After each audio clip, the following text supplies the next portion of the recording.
Hey people, it's JB Illusion here, and I have a confession to make. I really wasn't going to do any preemptive Total Warhammer videos. I thought I'd be drowned out, in the larger scope of YouTube, with a lot of the bigger people taking care of it, but the Dawn of War 3 trailer feedback made me change that. So instead of talking about the armies and what makes them great, since, everyone's basically already done that, I'm going to be talking about the legendary lords of Total Warhammer. No mistake about it, a lot of these people are great picks. But I feel that we're missing some people that should be DLC lords later on down the line. Each faction, including Chaos, have some ridiculous numbers of heroes that I feel stand apart from others. I mean, this is basically what, 20 plus years of lore. There are a bunch of heroes who've risen, who've fallen, who've died, who've been written off, who just one day magically didn't exist anymore. So there's a ton of people to pick, and I mean, they went with Sigvaldi as opposed to Valky. Okay, I'm not going to do Chaos today. I think I'll start off with someone a bit more manageable.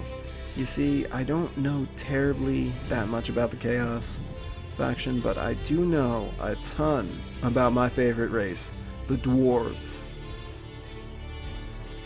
I'm going to start off with the fact that the two legendary lords that were chosen to be in the game are great. I'm just slightly surprised that one is in there. First, we have High King Thorgrim Grudgebearer, the de facto leader of the Dwarves. Not only that, but he is the holder of Damaz Kron, the most ancient book of grudges. It recounts only the most ancient of wrongs and deeds of treachery perpetuated against the dwarves. Written in the blood of high kings, it is not only Thorgrim's duty to right new wrongs in the book of grudges, but when the opportunity presents itself, he will seek vengeance for the deeds long past but not forgotten. Ungrim Ironfist, the Slayer King of Karak Kadrin, is the other legendary lord that will be included in the base Total War game. Many years ago, Ungrim's ancestor, King Baragor, suffered a terrible loss. This led him to take the Slayer's Oath, to find a worthy death fighting against the enemies of the dwarves. This loss was never recorded, not even within the Book of Grudges. Many people believe that it is due to Baragor failing to rescue his daughter from the clutches of the great dragon, Skaladrak. To facilitate his newfound role as a slayer, and both the old one that he has as a king, Baragor decided to encourage slayers to come together to face the enemies of the dwarves. The Shrine of the Slayers was founded in Karak Kadrin, and so Karak Kadrin became a home base for the Slayer cult. Regardless, however, he himself did not find the peace that all Slayers look for. He died in a tunnel collapse far below the hold of Karak Kadrin, his Slayer oath unfulfilled. His son took his place, and so on, until Ungrim Ironfist took the oath, determined to find the honorable death that has eluded his ancestors. Neither one of these guys is a slouch in combat, and both could have a really amazing quest line. I mean, Thorgrim seeking to cross out ancient grudges, and Ungrim traveling to find an honorable death, or one for the Slayers of Karak Kadrin. But there are 3 other dwarven heroes that I would love to make it into the game at some point in time. The Rune Lord Thoric Ironbrow is one, if not the most skilled Rune Lord the dwarves have at their disposal. The magic that the dwarves forge into their weapons is as potent as it is dangerous, and only a true master can craft the greatest rune weapons that find themselves in the hands of the lords and thanes of the dwarven holds. Constant battle and death has seen many of the ancient runes lost in conquered holds, or the knowledge of the craft lost when a master rune lord is killed in battle.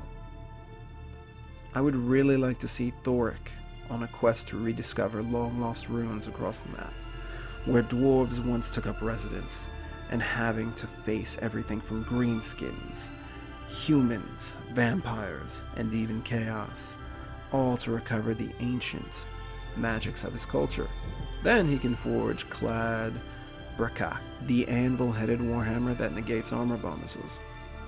The next dwarf is one who I personally love, Joseph Bugman, one of the greatest living dwarven brewmasters and one of his people's greatest rangers. That's right, elves aren't the only ones who have rangers.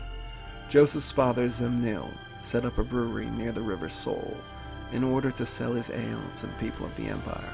He also changed his name to Samuel in order to sell his ale more readily within the Empire. His son Joseph continued his father's craft and prospered.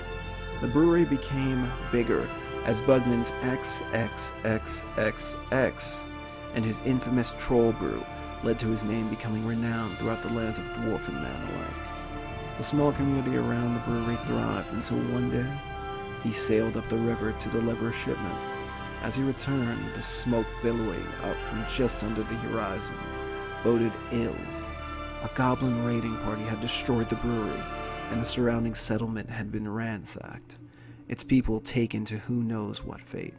As Joseph and his companions took in the destruction, he swore vengeance.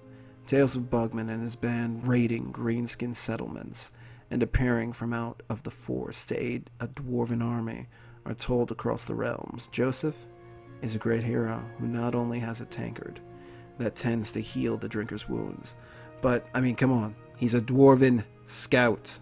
I mean, come on, how many dwarves are scouts? How many ranger dwarves are there? Come on, tell me. Exactly. A single unit of dwarves, remember this, who could ignore some rough terrain, would give the army a ridiculous bit of tactical diversity.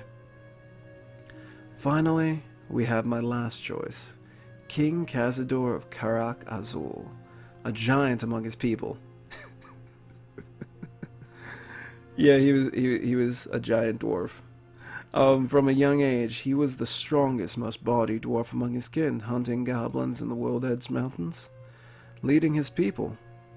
However, the great spirit of the king has left him. The green-skinned Gorfang Rotgut is to blame. The great hold of Karak Azul was infiltrated, and saw many of the king's own kin kidnapped by the malicious creature. Heavy is the burden the king has, for he knows that his people, if they are still alive, are held within the dungeons of Black Crag. Unable to save or avenge them, the king's sorrow knows no bounds. Not only had this fate befallen his kin, but his son, Prince Kazaric, suffered a fate worse than death. The prince was shaved clean and nailed to the throne, a clear message to all the dwarves of Karak Azul. Cazador has offered up a reward to the slayer of Gorfang. The king often takes to the fields of battle in his search for his missing people, and possibly in hope of running into Gorfang.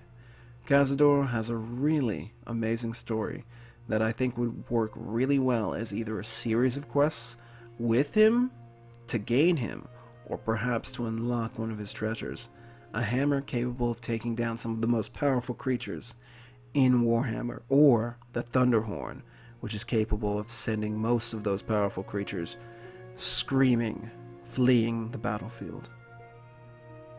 Hope you guys like my picks. Tell me who you would actually like to see as a DLC Great Lord. Please follow, like if you liked, hit me up in the comments with what group you want to see next and which one of these guys you would actually, really pay for. Anyhow, I've been JB Illusion. Peace out, people.